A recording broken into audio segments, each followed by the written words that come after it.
దయగలిగిన మా దేవ, కృప కలిగిన మా తండ్రి, మహోన్నతుడా, మహాగణుడా, మహాశక్తి సంపన్నుడా, కోటాను కోట్ల దూతలతో యెహోవా పరిశుద్ధుడు, యెహోవా పరిశుద్ధుడు, యెహోవా పరిశుద్ధుడు అని నిత్యము గాన ప్రతిగానాలు అందుకుంటున్న మా కన్న తండ్రి, మీ ఘనమైన నామమునకు, శ్రేష్టమైన నామమునకు, ఉన్నతమైన శక్తి కలిగిన నామమునకు ప్రభు అయిన యేసుక్రీస్తు వారి పేరట స్తుతులు స్తోత్రాలు చెల్లిస్తున్నాం నాయన. తండ్రి, మమ్ములను మా కుటుంబాలను ఇంతవరకు ఎంతగానో కాచి కాపాడి ఆరోగ్యమును ఆయుష్ను మాకు ప్రసాదించి సజీవులుగా ఉంచి ఈ సాయంకాలం వేళ మీ సన్నిధికి చేర్చి మీ పరిశుద్ధ గ్రంథంలో నుండి తండ్రి మా బ్రతుకులను బాగు చేసుకునే మాటలను, మా ప్రవర్తన సరిదిద్దుకునే మాటలను, మా విశ్వాస జీవితాన్ని, మా ఆత్మీయ జీవితాన్ని అభివృద్ధి చేసుకునే మాటలను, మా ఆత్మలను రక్షించే మాటలను మరొక్కసారి మేమందరం కూడా వినటానికి, వాటి ప్రకారముగా మేమందరం బ్రతకటానికి, మీరిచ్చే పరలోక రాజ్యానికి చేరుకోవటానికి మీరు మాకిచ్చినటువంటి ఈ అవకాశమును బట్టి, ధన్యతను బట్టి క్రీస్తు వారి పేరట స్తుతులు స్తోత్రములు చెల్లిస్తున్నాం నాయన. తండ్రి, మీ దాసుడునైన నేను మీ పక్షముగా నిలబడి తండ్రి మీ గ్రంథములో నుండి తండ్రి కొన్ని మాటలను మీ పిల్లలకు ఉపదేశించడానికి సిద్ధపడుతూ ఉండగా తండ్రి చెప్పగలిగే మంచి సమయోచితమైన జ్ఞానమును మీ ఆత్మ సహాయము నాకు అందించండి నాయన. వినుచున్న మీ పిల్లలకు అర్థం చేసుకునే మనసును, గ్రహించే హృదయమును దయచేయండి తండ్రి. మీ మాటలు తండ్రి కేవలం విని విడిచిపెట్టు వారిగా ఉండకుండా విన్న మాటల ప్రకారంగా మేమందరం బ్రతుకుతూ నాయన మీరిచ్చే పరలోక రాజ్యానికి మేమందరం కూడా వారసులు కావడానికి సహాయం చేయమని, దయ చూపించమని, మీ కృపలో భద్రపరిచి కాచి కాపాడమని మీ ప్రియకుమారుడు మా ప్రియరక్షకుడైన యేసుక్రీస్తు వారి పేరిట చిన్న ప్రార్థన అడిగి వేడుకొంచున్నాము తండ్రి, ఆమేన్. కూడి వచ్చినటువంటి సహోదరి సహోదరులందరికీ కూడా మన ప్రభువును రక్షకుడైన యేసుక్రీస్తు వారి పేరిట హృదయపూర్వకమైన వందనములు తెలియజేస్తున్నాను. అంత బాగున్నారు కదండి, సంతోషం. ఈరోజు ఒక మంచి పాఠాన్ని మనం నేర్చుకుందాం. ఈరోజు మనం నేర్చుకోబోయే పాఠం పేరు మనకు దేవుడు తోడుగా ఉంటే ఎవరికైనా తెలుస్తుందా. మనకు దేవుడు తోడుగా ఉంటే ఎవరికైనా తెలుస్తుందా అనే అంశాన్ని నేర్చుకున్నాం. ప్రియమైన దేవుని పిల్లలరా, ఒక ఎమ్మెల్యే గారు మనకు సపోర్ట్గా ఉన్నారనుకోండి, ఈ ప్రపంచంలో ఎంతోమంది అధికారులు ఉన్నారు కదా, ఎంతోమంది రాజ్యాధినేతలు ఉన్నారు. ఉదాహరణకి ఒక ఎమ్మెల్యే గారు మనకు సపోర్ట్గా ఉన్నారనుకోండి, మన చుట్టూ ఉన్న వారికి తెలుస్తుందా? తెలుస్తుందండి, తెలుస్తుంది. ఎందుకు తెలియదు? వాళ్ళ ఫ్యామిలీకి ఎమ్మెల్యే గారు సపోర్ట్గా ఉంటాడు కాబట్టి వాళ్ళ ఫ్యామిలీ జోలికి మనం వెళ్ళకూడదు అని చుట్టుపక్కల వారికి తెలుస్తుంది. అలాగే ఒక మంత్రి మనకు సపోర్ట్గా ఉన్నాడు అనుకోండి, ఎమ్మెల్యే కంటే పెద్దోడు కదా మంత్రి, అప్పుడు చుట్టుపక్కల వాళ్ళకి తెలుస్తుందా? తెలుస్తుంది. మంత్రి గారు వీళ్ళకి సపోర్ట్గా ఉంటాడు కాబట్టి వీళ్ళ జోలికి మనం వెళ్ళకూడదు అని చుట్టుపక్కల అందరూ చెప్పుకుంటారు, గుసగుసలాడుతూ ఉంటారు. అలాగే ఒక కలెక్టర్ గారు మనకు సపోర్ట్గా ఉన్నాడు అనుకోండి, అప్పుడు కూడా మన జోలికి ఎవరు రావడానికి ఇష్టపడరు. కాబట్టి ఒక అధికారంలో ఉన్నటువంటి ఒక వ్యక్తి మన వెనకున్నాడు అని తెలిసిందనుకోండి, మనకు సపోర్ట్గా ఉన్నాడు అని తెలిసిందనుకోండి, మన జోలికి ఎవరు రారు. ఎందుకంటే మన వెనకాల ఒక అధికారి ఉన్నాడు కనుక ఆ అధికారి మనల్ని ఏమైనా చేస్తాడేమని భయం వారికి ఉంటుంది కనుక ఎవరు మన జోలికి రావడానికి సాహసించరు. అదే ఒకవేళ దేవుడు మనకు తోడై ఉన్నాడని తెలిసిందనుకోండి, అప్పుడు ఏమండి, ఒక అధికారి తోడుగా ఉంటేనే ఎవరో మన జోలికి రావడానికి సాహసించరు కదా. మరి దేవుడే మనకు తోడుగా ఉంటే మన జోలికి ఎవరైనా వస్తారండి? ఎవరైనా వస్తారా? ఎవరు రారు, రాలేరు. ఎందుకంటే ఒక అధికారి ఒక 5 సంవత్సరాలే ఉంటాడు అధికారంలో, ఏమండి, లేకపోతే కొంతకాలమే ఉంటాడు. కానీ దేవుడు నిత్యము ఉంటాడు.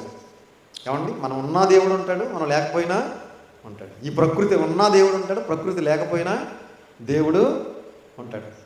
అలాంటి దేవుడు మన పక్షంగా ఉన్నాడు అని మన చుట్టుపక్కల ఉన్న వారికి ఎవరికైనా తెలుస్తుందా అనేది ఈరోజు మనం నేర్చుకుందాం. క్రీస్తుకు పూర్వం బైబిల్లో ఉన్నటువంటి భక్తులకు ఎలా దేవుడు తోడుగా ఉన్నాడో, ఆ దేవుడు తోడుగా ఉన్నాడు అనే సంగతి ఆ చుట్టుపక్కల వారికి ఎలా తెలిసిందో, అప్పుడు వాళ్ళు ఎలా ప్రవర్తించారో ఒకసారి మనం బైబిల్ గ్రంథంలోకి వెళ్ళి చూడగలిగితే ఆదికాండము 21వ అధ్యాయం. ఆదికాండము 21వ అధ్యాయం. దయచేసి మీ చేతిలో ఉన్న పరిశుద్ధ గ్రంథాన్ని అందరూ తెరిచి చూడాలని ప్రేమపూర్వకంగా తెలియజేస్తున్నాను. ఆదికాండము 21వ అధ్యాయము 22వ వచనం జాగ్రత్తగా చూడండి పిల్లలు. 21, 22. ఆ కాలమందు అబీమెలెకును అతని సేనాధిపతి అయిన ఫీకోలును అబ్రహాముతో మాట్లాడి, నీవు చేయు పనులన్నిటిలోనూ దేవుడు నీకు తోడై ఉన్నాడు కనుక నీవు నన్నైనను నా పుత్ర పౌత్రాదులనైనను వంచింపక నేను నీకు చేసిన ఉపకారము చొప్పున నాకును నీవు పరదేశేయున్న ఈ దేశమునకును చేసేదవని దేవుని పేరిట ఇక్కడ నాతో ప్రమాణము చేయమని చెప్పాను. ఏమండి, అబ్రహాం గారి దగ్గరికి ఒక ఇద్దరు వ్యక్తులు వచ్చారు. ఎవరు వాళ్ళు?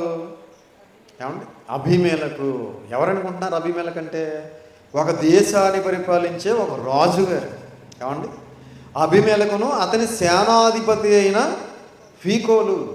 సేనాధిపతి అంటే సైన్యాధిపతి.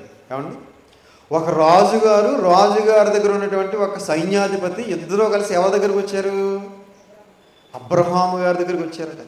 వచ్చి ఏం మాట్లాడుతున్నారు? ఏమండి చూడండి, ఏం మాట్లాడుతున్నారు? నీవు చేయు పనులన్నిటిలోనూ దేవుడు నీకు తోడై ఉన్నాడు. నువ్వు ఏ పని చేసినా ఆ పనిలో దేవుడు నీకు తోడై ఉన్నాడు. ఎలా తెలిసింది? ఒక రాజు గారికి ఎలా తెలిసింది? అబ్రహాము గారు చేసే ప్రతి పనిలోనూ దేవుడు తోడుగా ఉన్నాడు అనే సంగతి ఒక రాజుగారికి ఎలా తెలిసింది? ఆ రాజుగారి దగ్గర ఉన్న సైన్యాధిపతికి ఎలా తెలిసింది? ఏమండి, ఎలా తెలిసిందంటారు? ఎలా తెలిసిందంటే ఏం లేదు, ఆన్సర్ అక్కడే ఉంది. ఈయన ఏ పని చేసినా పని సఫలీకృతం అయిపోతుంది. ఏమండి, మనం ఏ పని చేసినా సఫలీకృతం అవుతుందా? విఫలీకృతం అవుతుందా? ఏమండి, మనం చేసే పనులన్నీ అవ్వవు. కొన్ని మాత్రమే అవుతూ ఉంటాయి, కొన్ని అవ్వవు. కానీ అబ్రహాము గారు ఏ పని చేసినా కూడా అది చక్కగా ఏమవుతుంది? సఫలమైపోతుంది. ఇది ఎవరు చూస్తున్నారు? ఆ దేశాన్ని పరిపాలిస్తున్నటువంటి అబీమెలెకు అనే ఒక రాజుగారు చూస్తున్నారు. చూసి గమనించి గ్రహించి అబ్రహాం గారి దగ్గరికి వచ్చి అంటున్నారు, నువ్వు చేయి ప్రతి పనిలోనూ దేవుడు నీకు తోడై ఉన్నాడు కనుక నీవు నన్నైనను నా పుత్ర పౌత్రాదులైనను వంచింపక, నన్ను కానీ నా సంతానాన్ని కానీ అలాగే నాతో ఉన్నవారిని కానీ నువ్వు వంచింపక, నేను నీకు చేసిన ఉపకారము చొప్పున నాకును నీవు పరదేశివై ఉన్న ఈ దేశమునకును చేసేదనని. నేను నీకు ఉపకారం చేశాను కదా, ఇప్పుడు నువ్వేం చేయాలి? నువ్వు కూడా ఉపకారం చేయాలి. ఎవరికి? నాకును నీవు పరదేశి అయి ఉన్న ఈ దేశమునకును ఏం చేయాలి? ఉపకారం చెయ్యాలని ప్రమాణం చేయమంటున్నాడు. ప్రమాణం చేయమంటున్నాడు. ప్రియమైన దేవుని వాళ్ళరా, ఒక రాజుగారు వచ్చి ఒక సామాన్యమైన వ్యక్తిని ఏమడుగుతున్నాడు? ఏమండి, ఏమడుగుతున్నాడు? ఉపకారం చేయమని అడుగుతున్నాడు. ఏమండి, అబ్రహాం గారి దగ్గర ఎవరున్నారు? అబ్రహాం గారి దగ్గర వెనకాల ఎవరున్నారు అంటే దేవుడు ఉన్నాడు. ఏమండి, దేవుడు మనకు తోడుగా ఉన్నాడు అనుకోండి, మన దగ్గర కూడా పెద్ద పెద్ద వాళ్ళు వచ్చి అవసరమైతే మన సహాయాన్ని కోరే పరిస్థితి దేవుడు తీసుకొస్తాడు. అవునా ప్రియమైన దేవుని వాళ్ళరా? అంటే అబ్రహాము గారికి దేవుడు తోడుగా ఉన్నాడనే సంగతి ఒక రాజుగారికి తెలిసింది, రాజుగారి దగ్గర ఉన్న సేనాధిపతికి తెలిసింది. ప్రియమైన దేవుని వాళ్ళరా, అలాగే అబ్రహాము గారికి దేవుడు తోడుగా ఉన్నాడనే సంగతి అర్థమైనటువంటి అబీమెలెకు మరలా ఇదే అబీమెలెకు అనే రాజు మరొక వ్యక్తి దగ్గరికి వెళ్ళాడు. చూడండి, ఆయన ఎవరో చూద్దాం ఒకసారి. ఇదే ఆదికాండము 26వ అధ్యాయం. ఆదికాండం 26వ అధ్యాయము 26వ వచనం చూడండి. ఆదికాండం 26వ అధ్యాయం 26వ వచనం. అంతటా అబీమెలెకును అతని స్నేహితుడైన అహూజతును అతని సేనాధిపతి అయిన ఫీకోలును గెరారు నుండి అతని యొద్దకు వచ్చిరి. ఇస్సాకు, మీరు నా మీద పగబట్టి మీ యొద్ద నుండి నన్ను పంపివేసిన తరువాత ఎందు నిమిత్తము నా యొద్దకు వచ్చి ఉన్నారని వారిని అడుగగా, ఎవరెవరు వచ్చారట? ఏమండి, అబీమెలెకు వచ్చాడట, అబీమెలెకు స్నేహితుడైన అహూజతు వచ్చాడట. అబీమెలెకు సేనాధిపతి అయిన పీకోలు వచ్చారట. ఎవరి దగ్గరికి వచ్చారు? ఇస్సాకు గారి దగ్గరికి వచ్చారు. ఏమంటే అప్పుడు ఇస్సాకు గారు అంటున్నారు, ఇస్సాకు, మీరు నా మీద పగబట్టి మీ యొద్ద నుండి నన్ను పంపివేసిన తర్వాత ఎందు నిమిత్తము నా యొద్దకు వచ్చి ఉన్నారని వారిని అడుగగా, నన్ను పంపేశారు కదా మీరు ఇక్కడ ఉండొద్దని, మరలా నా దగ్గరికి ఎందుకు వచ్చారు అని ఇస్సాకు గారు అడుగుతుంటే అప్పుడు వాళ్ళు ఏం చెప్తున్నారు చూడండి. వారు నిశ్చయముగా యెహోవా నీకు తోడయుండుట చూచితిమి కనుక. నిశ్చయముగా అంటే అర్థం ఏంటి? ఖచ్చితంగా దేవుడు నీకు తోడై ఉన్నట్టు మేము చూచితిమి. ప్రియమైన దేవుని వాళ్ళరా, అంటే అబ్రహాము గారికి తోడై ఉన్న సంగతి ఇదిగో అబీమెలెకు రాజుకి తెలిసింది. అలాగే అబ్రహాము గారి కుమారుడైన ఇస్సాకు గారికి దేవుడు తోడై ఉన్నాడనే సంగతి అబీమెలెకుకి తెలిసింది. అందుకే అబీమెలెకు, అతని స్నేహితుడు, అతని సేనాధిపతి ముగ్గురు కూడా ఇస్సాకు గారి దగ్గరికి వచ్చి అంటున్నారు, నిశ్చయముగా దేవుడు యెహోవా నీకు తోడై ఉన్నట్టు చూచితిమి కనుక మనకు అనగా మాకును నీకును మధ్య ఒక ప్రమాణము ఉండవలెను. నీకు మాకు ఏముండాలి? ఒక ప్రమాణం ఉండాలి. ప్రమాణం అంటే ఒక ఒప్పందం ఉండాలి, ఒక నిబంధన ఉండాలి. ఏంటా నిబంధన? కింద చెప్తున్నాను చూడండి. మేము నిన్ను ముట్టక నీకు మేలే తప్ప మరి ఏమీ చేయక నిన్ను సమాధానముగా పంపివేసితిమి. నీకు మేలే చేసాము కానీ నీ కీడెప్పుడు చేయలేదు. నిన్ను సమాధానంగానే మా దేశంలో నుంచి పంపేసాం తప్ప నీకెప్పుడు మేము కీడు చేసి పంపలేదు అని చెప్పి, కనుక నీవును మాకు కీడు చేయకుండానట్లు నీతో నిబంధన చేసుకుందామని అనుకుంటుమి. నువ్వు కూడా మా కీడు చేయకూడదు. ఏమంటే ఒక రాజు గారు వచ్చి ఒక సామాన్యమైన సాదాసీదా వ్యక్తితో మాట్లాడుతున్నాడు. చిన్న విషయం అనుకున్నారా? ఏమండి, అంటే ఇస్సాకు గారు వెనకాల ఎవరున్నారు? దేవుడు ఉన్నాడు. ఆయన సామాన్యమైన వాడు కాదు, సర్వశక్తి గల దేవుడు. ఆ సంగతి అర్థమైనటువంటి రాజుగారి స్నేహితులు, రాజుగారి సైన్యాధిపతి ముగ్గురు వచ్చి ఇస్సాకు గారితో ఒక నిబంధన చేసుకుంటున్నారు, ఒక ప్రమాణం చేసుకుంటున్నారు. నువ్వు మాకు ఎప్పుడు కూడా కీడు చేయకూడదు, ఎందుకంటే మేము నీకు కీడు చేయలేదు, నువ్వు మాకు మేలు చేయాలి, మేము మీకు మేలే చేశాము అని చెప్పి కోరుతున్నారు. ప్రియమైన దేవుని పిల్లలు, అంటే దేవుడు ఒక వ్యక్తికి తోడుగా ఉంటే మిగిలిన వారికి తెలుస్తుంది. ఏమండి, మనం ఎక్కడికి వెళ్ళినా ఏ పని చేసినా కూడా అన్నీ సఫలీకృతం అయిపోతున్నాయి అనుకోండి. అప్పుడు చుట్టూ ఉన్న వారికి ఏమర్థమవుతుంది? ఏమండి, వీళ్ళు ఏ పని చేసినా కూడా చక్కగా జరిగిపోతుందంటే వీళ్ళు నమ్మిన దేవుడు వీళ్ళకి తోడుగా ఉన్నాడు అని ఖచ్చితంగా అర్థమవుతుంది. మనం ఏ పని చేసినా అవ్వట్లేదు అనుకోండి. ఏమండి, ఎక్కడికి వెళ్ళినా కూడా ఏ పని అవ్వట్లేదు, అంత నష్టమే జరుగుతుంది అనుకోండి. అప్పుడు మన చుట్టూ ఉన్న వాళ్ళు ఏమనుకుంటారు? ఏమండి, వీళ్ళకి దేవుడు తోడుగా ఉన్నాడు అనుకుంటారా, లేడు అనుకుంటారా? ఉన్నాడు అని అనుకోరు. ఏమనుకుంటారు? దేవుడు వీళ్ళకి తోడుగా లేడు, అందుకే వీళ్ళు ఎక్కడికి వెళ్ళినా ఏ పని జరగడం లేదు అనుకుంటారు. కనుక ప్రియమైన దేవుని వాళ్ళరా, అబ్రహాం గారు ఎక్కడికి వెళ్ళినా ఏ పని చేసినా అన్నీ జరిగిపోతున్నాయి అంట. ఇస్సాకు గారు ఎక్కడికి వెళ్ళినా అన్ని పనులు జరిగిపోతున్నాయి. ఈ సంగతి ఆ రాజుగారు గమనించారు. రాజుగారు వచ్చి ఇదిగో ఇద్దరితోటి ఒక ఒప్పందం చేసుకుంటున్నాడు. ప్రియమైన దేవుని వాళ్ళరా, అంటే దేవుడు మనకు తోడుగా ఉంటే మన చుట్టూ ఉన్న వారికి తెలిసేలాగా ఉండాలి మన భక్తి జీవితం.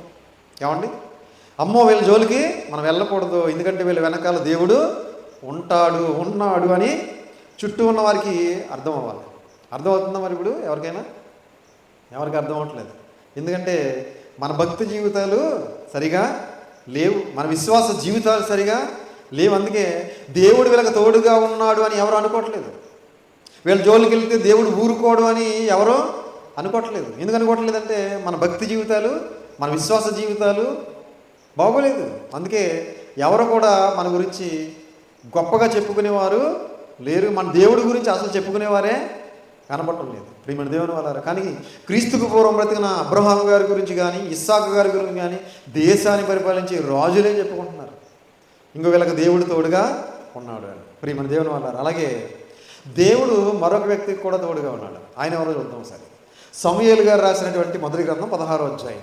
సమూయేలు గారు రాసిన మొదటి గ్రంథం 16వ అధ్యాయం. సమూయేలు గారు రాసిన మొదటి గ్రంథం 16వ అధ్యాయము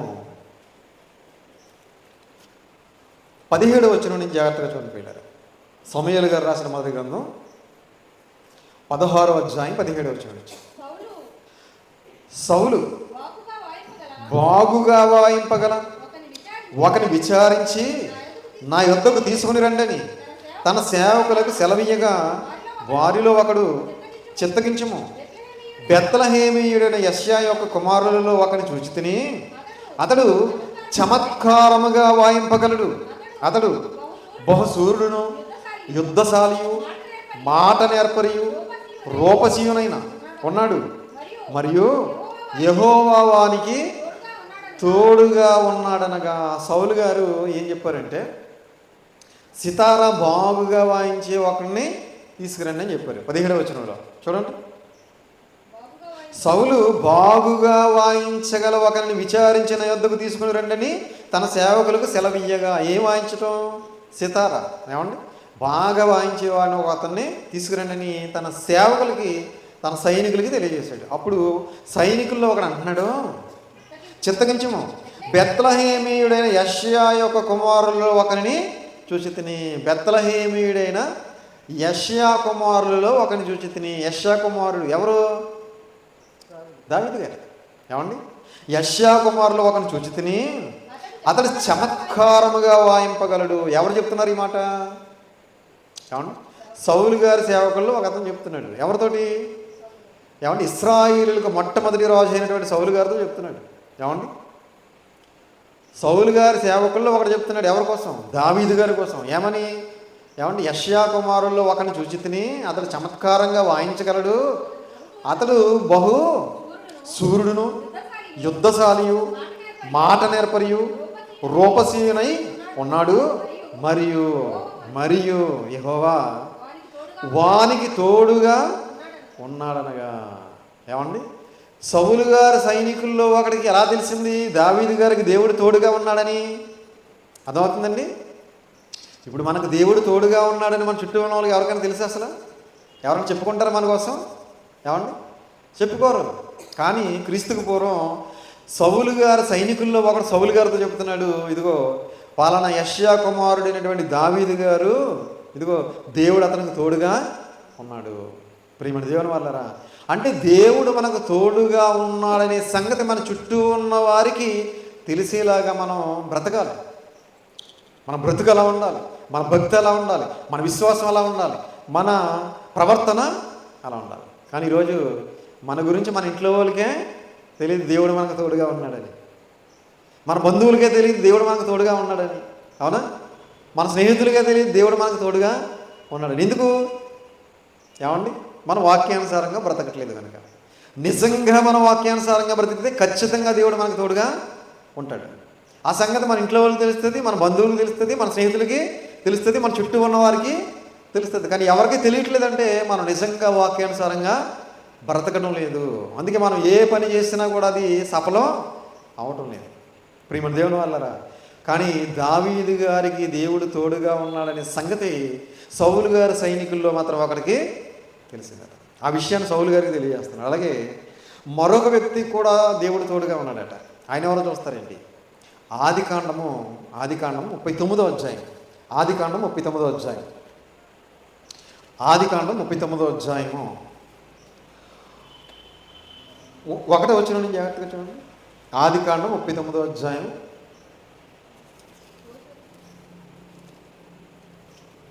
39వ అధ్యాయము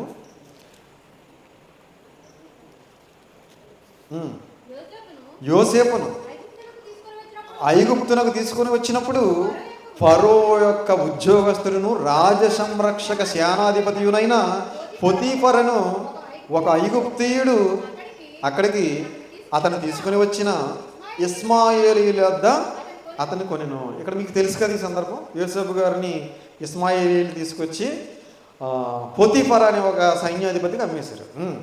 2వ వచనం, యెహోవా యోసేపునకు తోడై ఉండిన గనుక అతడు వర్ధిల్లుచు తన యజమానుడకు ఆ ఐగుప్తీయుని ఇంట ఉండెను. బాగా వినాలి. ఇక్కడ 2వ వచనంలో ఒక మంచి మాట రాయించాడు దేవుడు. యెహోవా యోసేపునకు తోడై ఉండిన గనుక అతడు వర్ధిల్లుచు. ఆ పదం చాలా ఇంపార్టెంట్. దేవుడే గనక మనకు తోడుగా ఉంటే మనం ఏమవుతాం? వర్ధిల్లుతాం. ఏమండి? దేవుడు నిజంగా మనకు తోడుగా ఉంటే మనం ఏమవుతాం? దినదినము వర్ధిల్లుతాం. ఎలా? ఏమండి? ఆత్మీయ జీవితంలో వర్ధిల్లుతాం. ఏమండి?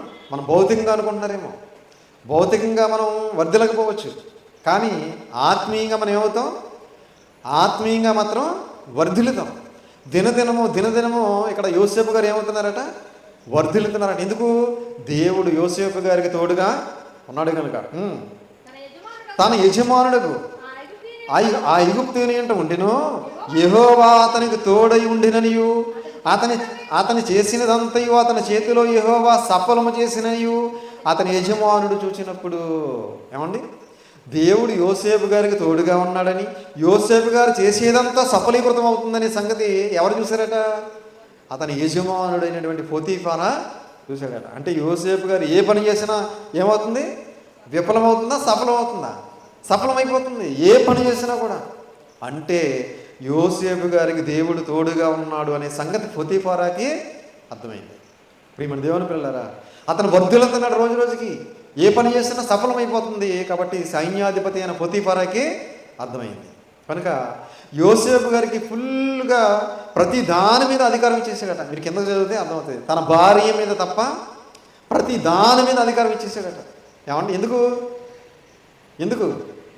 యోసేపు గారికి దేవుడు తోడై ఉన్నాడు అనే సంగతి అర్థమైంది కనుక ప్రతి దాని మీద అధికారం ఇచ్చేసాడు, అతని భార్య మీద తప్ప.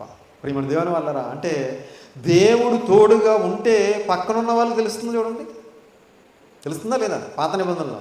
మరి ఇప్పుడు దేవుడు తోడై ఉన్నాడో లేదో మన ఇంట్లో వాళ్ళకి కూడా తెలియట్లేదండి. ఏమండి? అర్థమవుతుందా? మన ఇంట్లో వాళ్ళకి, మన భార్యకి తెలియట్లేదు, భర్తకు తెలియట్లేదు, పిల్లలకు తెలియట్లేదు, తల్లిదండ్రులకి తెలియట్లేదు. ఎందుకు? మనం నిజంగా భయభక్తులు కలిగి బ్రతకట్లేదు కనుక, నిజంగా మన వాక్యానికి లోబడట్లేదు కనుక, నిజంగా మనం ఈ దేవుడు ఏర్పాటు చేసిన మార్గంలో నడవట్లేదు కనుక మనకు దేవుడు తోడై ఉన్నాడని మన ఇంట్లో వాళ్ళకి కానీ మన బంధువులకు కానీ తెలియట్లేదు. కనీసం మనకైనా తెలుస్తుందా? పోనీ మన ఇంట్లో వాళ్ళకి తెలియట్లేదు, బంధువులకు తెలియట్లేదు, స్నేహితులకు తెలియట్లేదు, కనీసం మనకైనా తెలుస్తుందా దేవుడు మనకు తోడుగా ఉన్నాడని? మనకు కూడా తెలియట్లేదు. ఏమండి? ఎందుకు తెలియట్లేదు? మన ప్రవర్తన బాగోలేదు. మన ప్రవర్తన బాగుంటే మనకు తెలిసిపోద్ది దేవుడు మనకు తోడుగా ఉన్నాడని. మనం దేవుడు చెప్పినట్టుగా జీవిస్తే దేవుడు మనకు తోడుగా ఉన్నాడని మన మనస్సాక్షి మనకి తెలియజేస్తుంది. ఎవరో చెప్పక్కర్లేదు. ఏమండి? ఎవరో వచ్చి చెప్పాలండి దేవుడు నీకు తోడుగా ఉన్నాడని? ఎవ్వరూ చెప్పక్కర్లేదు. మన మనస్సాక్షి మనకి చెప్తుంది నీకు దేవుడు తోడుగా ఉన్నాడు. మనం ఎక్కడికి వెళ్ళినా ఏ పని చేసినా చక్కగా సఫలం అవుతుంది. అప్పుడే మనకు అర్థమైపోద్ది, దేవుడు నాకు తోడుగా ఉన్నాడు. మనం ఎక్కడికి వెళ్ళినా ఏ పని చేసినా అవ్వట్లేదంటే దేవుడు మనకు తోడుగా లేడని మన మనస్సాక్షి చెప్పేస్తుంది. ఎవరో వచ్చి చెప్పాల్సిన అవసరం లేదు. ప్రియమైన దేవుని వాళ్ళరా, ఇక్కడ పోతీఫారాకు అర్థమైంది, అక్కడ అబీమెలెకుకు అర్థమైంది, అక్కడ సౌలు గారికి అర్థమైంది, సౌలు గారి సేవకుడికి అర్థమైంది, దావీదు గారికి దేవుడు తోడుగా ఉన్నాడు. అలాగే దావీదు గారికి దేవుడు తోడుగా ఉన్నాడని సౌలు గారికి కూడా అర్థమైన తర్వాత చూస్తారు ఒకసారి. సమూయేలు గారు రాసిన మొదటి గ్రంథం 16వ అధ్యాయం. సమూయేలు గారు రాసిన మొదటి గ్రంథం 16వ అధ్యాయం, క్షమించాలి 18వ అధ్యాయం. 18వ అధ్యాయం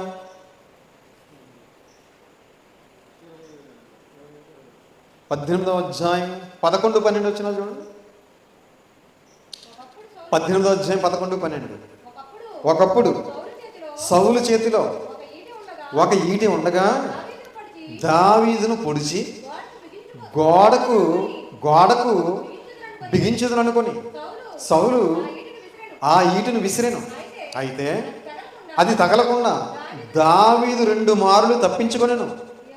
యెహోవా తనను విడిచి దావీదునకు తోడయుండుట చూచి సౌలు దావీదునకు భయపడెను. ఆ పదం ఎంత బాగుందో చూడండి. ఏమంటే 12వ వచనం, యెహోవా తనను విడిచి దావీదునకు తోడయుండుట చూచి. దేవుడు ఎవరిని విడిచిపెట్టేశాడట? సౌలు గారిని విడిచిపెట్టేశాడట. ఆ విషయం ఎవరికి తెలిసింది? సౌలు గారికి తెలిసిందంట. ఏమండి?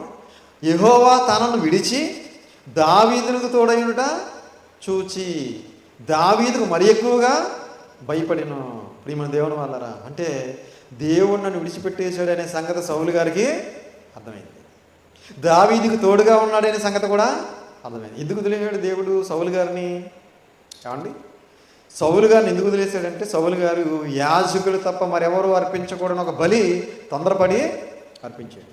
అమాలేకీయులు అందరినీ హతమార్చమంటే హతమార్చలేదు. యాజకుల్లో మళ్ళీ దేవుని తరపున ఉన్నటువంటి యాజకుల్లో కొంతమందిని హతమార్చాడు ఒక సందర్భంలో. ఏమండి, దేవుని యాజకత్వం చేసే యాజకుల్ని చంపించవచ్చండి. దేవుని పక్షంగా మనుషులకి దేవునికి మధ్యవర్తులుగా ఉన్నటువంటి యాజకుల్ని చంపించాడు ఈ సౌలు. ఏమండి, యాజకులు మాత్రమే అర్పించాల్సిన బలి అర్పించాడు ఈ సౌలు. అలాగే అమాలేకులందరినీ హతమార్చమంటే హతమార్చకుండా అగగు అనే రాజుని బ్రతికుంచి బలమైనటువంటి ఆ ఎద్దులన్నింటినీ కూడా పక్కన పెట్టాడు.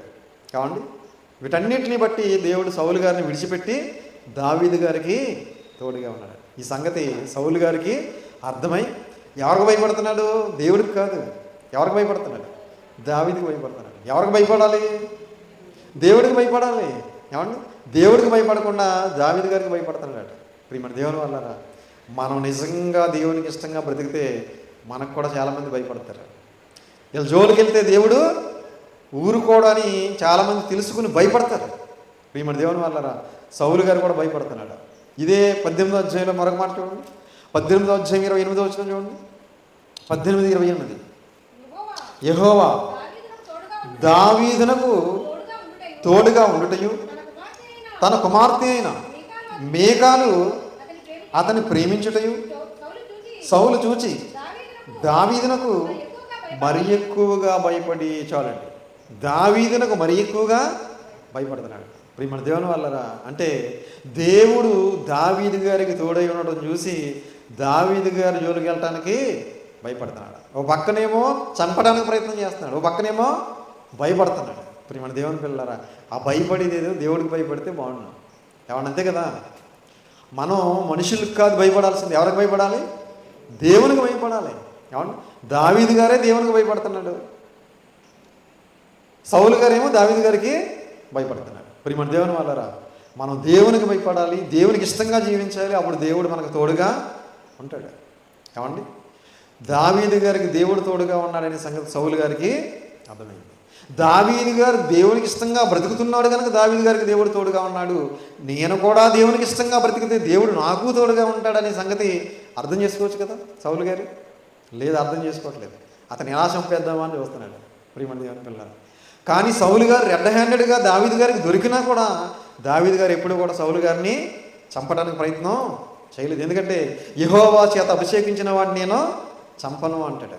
ఏమండి, దావీదు గారి దగ్గర ఉన్న సైనికుడు ఒకడు, ఇదిగో సౌలు గారు దొరికాడు కదా, హతమార్చేద్దాం అన్నప్పుడు సౌలు గారు ఏమంటారు? యెహోవా చేత అభిషేకం పొందినవాడు అయినా నేను తను చంపను. అంటే దావీదు గారు ఎవరికి భయపడుతున్నారు? సౌలుకి భయపడి చంపటం కాదు, దేవునికి భయపడి సౌలు గారిని వదిలేశాడు. కానీ సౌలు గారు మాత్రం దావీదు గారిని చంపాలనుకుంటున్నాడు, దేవునికి మాత్రం భయపడలేదు, దావీదు గారికి భయపడతారు. చూసారా మనుషుల బతుకులు ఎలా ఉన్నాయో, మనుషుల జీవితాలు ఎలా ఉన్నాయో. ప్రియమైన దేవుని వల్ల అలాగే మరొక వ్యక్తి ఉన్నాడు, ఆసా అనే ఒక వ్యక్తి ఉన్నాడు. ఆయనకు కూడా దేవుడు తోడుగా ఉన్నాడనే సంగతి గమనించినటువంటి ఇశ్రాయేలీలందరూ కూడా ఈ ఆసా అనే వ్యక్తి పక్షంగా వచ్చారట. అది కూడా చూద్దాం ఒకసారి. దినవృత్తాంతాల 2వ గ్రంథం 15వ అధ్యాయం. దినవృత్తాంతాల 2వ గ్రంథం 15వ అధ్యాయం. దినవృత్తాంతాల 2వ గ్రంథం 15వ అధ్యాయం 9వ వచనం చూడండి, ముగించేసుకుందాం. యోధా వారినందరినీ, బెన్యమీనీలందరినీ, ఎఫ్రాయిము, మనస్సే, సిమ్యోను గోత్ర స్థానములలో నుండి వచ్చి వారి మధ్య నివసించు పరదేశులను సమకూర్చెను. అతని దేవుడైన యెహోవా అతనికి సహాయుడై ఉండేది చూచి ఇశ్రాయేలు వారి నుండి విస్తారమైన జనులు అతని పక్షముగా చేరిరి. మీరు పైనుంచి చదివితే అర్థమవుతుంది ఎవరితనంటే ఆశ. ఏమండి, యెహోవా అతనికి సహాయుడై ఉండేది చూచి ఇశ్రాయేలులో అనేకులు జనులు అతని పక్షమున చేరిరి. ప్రియమైన దేవుని వల్ల అంటే ఇక్కడ ఆస అనే ఒక వ్యక్తికి దేవుడు సహాయకుడిగా ఉండట ఎవరు చూశారు? ఇశ్రాయేలు అనేక మంది చూశారు. వాళ్ళందరూ వచ్చేసి ఎవరి పక్షంగా చేరారంటే ఈ ఆస అనే వ్యక్తి పక్షంగా చేరారు. ఎందుకయ్యా అంటే ఇదిగో ఆస అనే వ్యక్తికి ఎవరు తోడుగా ఉన్నారు, ఎవరు సహాయకుడిగా ఉన్నారంటే దేవుడు సహాయకుడుగా ఉన్నాడు. అంటే ఇశ్రాయేలు అందరికీ ఎలా తెలిసింది? ఆశ అనే వ్యక్తి ఎక్కడికి వెళ్తే అక్కడ విజయోత్సవంతో తిరిగి వస్తున్నాడు, సఫలీకృతంతో తిరిగి వస్తున్నాడు. అందుకే అదంతా గమనించినటువంటి ఇశ్రాయేలీలందరూ కూడా ఈ ఆశ అనే వ్యక్తి పక్షంగా చేరారు. కనుక ప్రియమైన దేవుని పిల్లలారా, దేవుడు మనకు తోడై ఉంటే మన ఇంట్లో వాళ్ళకి తెలుస్తుంది, మన బంధువులకు తెలుస్తుంది, మన చుట్టూ ఉన్న వారికి తెలుస్తుంది. అప్పుడు వాళ్ళందరూ మన పక్షంగా వస్తారు, మనకు భయపడతారు వాళ్ళు. ఎందుకంటే ఇంకో ఇతని జోలికి మనం వెళ్ళకూడదు అని వాళ్ళకి అర్థమవుతుంది. కనుక ప్రియమైన దేవుని పిల్లలారా, మనం అందరము కూడా దేవుడు అబ్రహాము గారికి ఎలాగైతే తోడుగా ఉన్నాడో, ఇస్సాకు గారికి ఎలాగైతే తోడుగా ఉన్నాడో, దావీదు గారికి ఎలాగైతే తోడుగా ఉన్నాడో, అలాగే యోసేపు గారికి ఎలా తోడుగా ఉన్నాడో, ఆసాకి ఎలాగైతే సహాయకుడిగా ఉన్నాడో, అలాగే దేవుడు మనకు కూడా తోడుగా, నీడగా, సహాయకుడిగా ఉండే విధంగా మనందరం జీవించి దేవుని యందు భయభక్తులు కలిగి, విశ్వాసం కలిగి బ్రతికి, దేవుని మహింపరిచి, గణపరిచి, సంతోషపరిచి, దేవుడిచ్చే నిత్యరాజ్యానికి దేవుని మాటల ద్వారా బాటలు వేసుకోవాలని ప్రేమపూర్వకంగా తెలియజేస్తూ ఈ మాటలు ముగిస్తున్నాను. తలలు వంచండి, ప్రార్థన చేసుకున్నాం. ప్రార్థన. పరలోకమందున్న మమ్మల్ని కన్న తండ్రి, దయగలిగిన మా దేవ, కృప కలిగిన మా తండ్రి, మహోన్నతుడా, మహాగణుడా, మహాశక్తి సంపన్నుడా, మీ ఘనమైన నామమునకు, శ్రేష్టమైన నామమునకు, శక్తి కలిగిన నామమునకు ప్రభు అయిన యేసుక్రీస్తు వారి పేరిట స్తుతులు స్తోత్రాలు చెల్లిస్తున్నాం నాయన. తండ్రి, ఇప్పటి వరకు మీ పరిశుద్ధ గ్రంథంలో నుండి నాయన ఎన్నో విలువైన మాటలు, అమూల్యమైన మాటలు, శక్తి కలిగిన మాటలు మేమందరం కూడా విన్నాం తండ్రి. విన్న మాటలను విడిచిపెట్టేసి వారంగా ఉండకుండా విన్న మాటలను గట్టిగా పట్టుకుని మా హృదయం అనే పలక మీద వ్రాసుకుని తండ్రి, ఆ మాటల ప్రకారంగా మేమందరం బ్రతుకుతున్నాయినా మీరు ఇచ్చే పరలోక రాజ్యానికి మేమందరం చేరుకోవడానికి సహాయం చేయండి. తలలో వచ్చి ప్రార్థన చేస్తున్న మీ పిల్లలను, వారి కుటుంబాలను దయతో జ్ఞాపకం చేసుకోండి. వారు చేస్తున్న పని పాటల్లో, ప్రయాణాల్లో తోడుగా, నీడగా ఉండండి. వారందరికీ మన అనారోగ్యాలను ముట్టి స్వస్థపరిచి సంపూర్ణమైన ఆరోగ్యమును, శక్తిని, బలమును దయచేయండి. మమ్మల్ని అందరినీ మీ కృపలో భద్రపరచండి. మీ చిత్తానుసారంగా నడిపించండి. జగత్తు పునాది వేయబడక మునుపు ఎలా జీవించాలని కోరుకుని మాకు జీవితాన్ని ప్రసాదించారో అలా మేమందరము కూడా తండ్రి పరిశుద్ధులుగా, పవిత్రులుగా, యథార్థవంతులుగా, నీతిమంతులుగా, సమస్త ప్రవర్తన యందు పరిశుద్ధత కలిగి జీవిస్తూ తండ్రి మీరు ఇచ్చే నిత్య రాజ్యానికి మేమందరం చేరుకోవటానికి సహాయం చేయమని, కృప చూపించమని, దయ చూపించమని, మీ కృపలో భద్రపరిచి మమ్మల్ని అందరినీ కాచి కాపాడమని మీ ప్రియ కుమారుడును మా ప్రియ రక్షకుడైన యేసుక్రీస్తు వారి పేరిట చిన్న ప్రార్థన అడిగి వేడుకొంచున్నాము తండ్రి. ఆమేన్. అందరికీ వందనాలు.